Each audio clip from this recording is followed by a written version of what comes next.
I have a test script which has a hotkey so it can exit it. Why even have a hotkey to exit it? Because sometimes I need it to be persistent, or rather, sometimes it simply will be persistent because there's a hotkey there or some other things that might make it persistent, and I want to have a way to exit it. And I usually launch the script by using a different hotkey. The thing is, say I don't want it to become persistent. Well, now I gotta go down and comment this out. This is something that I don't really want to think about ever, but unfortunately I do. For that reason, I made a different test script which doesn't require that. Now, what do I want to do? I want to remove this issue and to not have a hotkey and instead use a better method. On message. In the examples of on message, this is what we're looking for. The test script will have a non-message in the auto include thing. Is going to wait for the message from the main script to exit, and the main script will send the message to exit. Now, I have no idea how this works. Well, maybe not no idea, but I don't know how to use this. So we're going to see how to use this. Try to figure this out together. So first of all, this is the first script.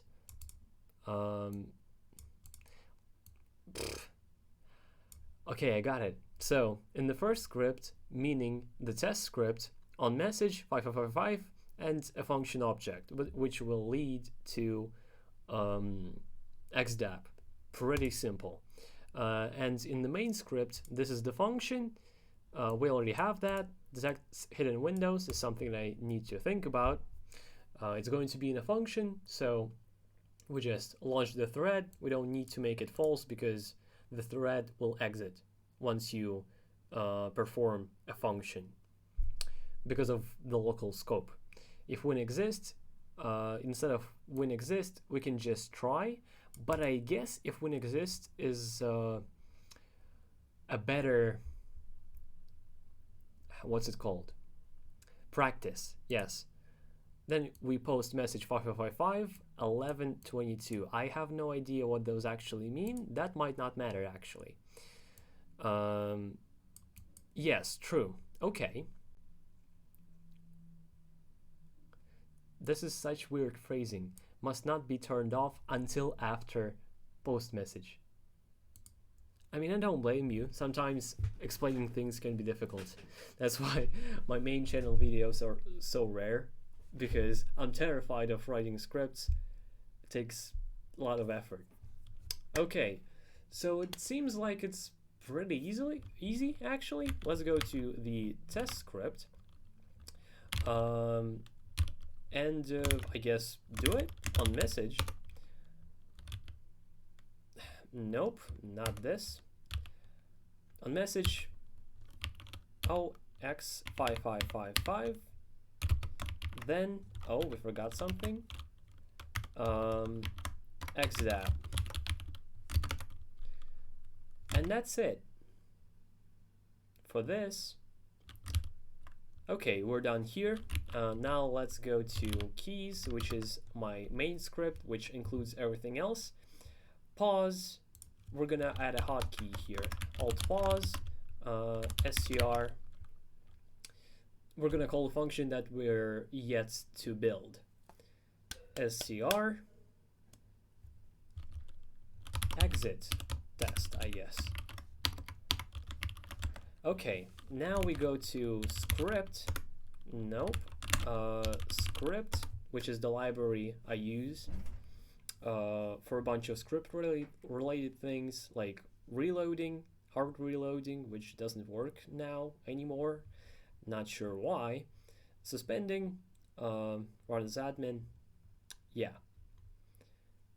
Most of those things, though, have too many dependencies to be useful to you, but you can check it out because I generally list my dependencies on the top with includes if you're interested. All right, scr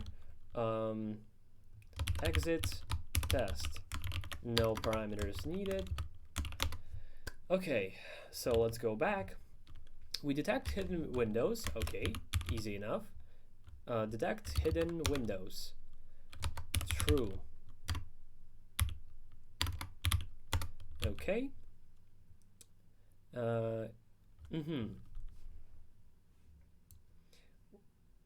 Okay. So the name of the receiving script. I have a paths class which has all the paths that I use anywhere. And this has the full path. I want to actually use this. So we split path. Paths points to file. HK test. Now out file name. Instance name, directory extension, and drive. Okay, out file name, as far as I remember, yeah, indeed, is the name with the extension, which is exactly what we need. Am I right about that? Yes, I am. Perfect. Okay. No, not that, but an ampersand instead. So it split the path. Test file name. Okay. So we got the name. Now we post a message to it. First, if win exists, I guess. Okay, if win exists, I generally am very lazy and I just use try post message. But I mean, this is better. This is simply better. Like, don't listen to me. Okay, this, and then HK class AutoHotkey. Title case, yes, title case, okay. And now we post a message. Post message. And now time for magic numbers. I might check out what those actually mean, or I might not. And that should be it, actually. Okay, let's test this. So first of all, let's go down, DJ, let's write something. A hotkey, Shift-Alt-N is info hi. Perfect. Now we reload the main script and launch the test script. Now it's running. Actually, let me check. Are you seeing this? You are. Perfect. And now I press Alt pause and it should exit. And it did. Holy shit. Wow. It was so easy. No way. That's it? That's literally it. Wow. Well, color me surprised. I expected this video to be like an hour long again, but thankfully this was incredibly easy. Huh. Wow. Okay, let's make this function better, I guess. First of all, do I want to separate it? Like post message 05555. Can that possibly be used in any other place as from the one that I can think of right now? Should I separate it to its own function? No, because the three other lines are essentially required for that as well. Now, split path. Um,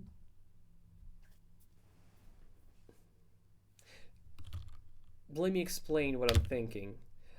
So let's delete until comma.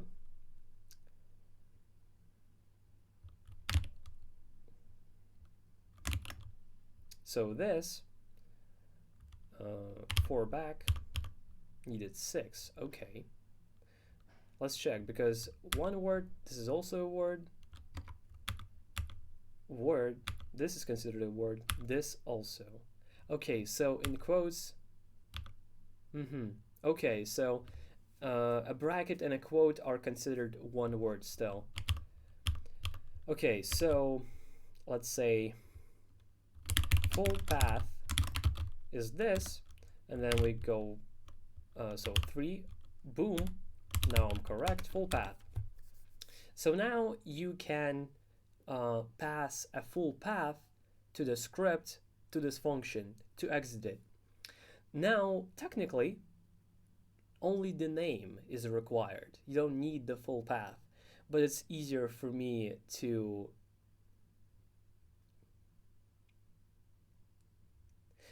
instead of just providing I'm providing a name,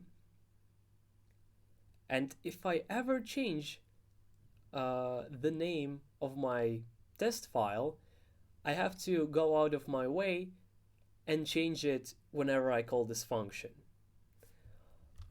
Or if I don't,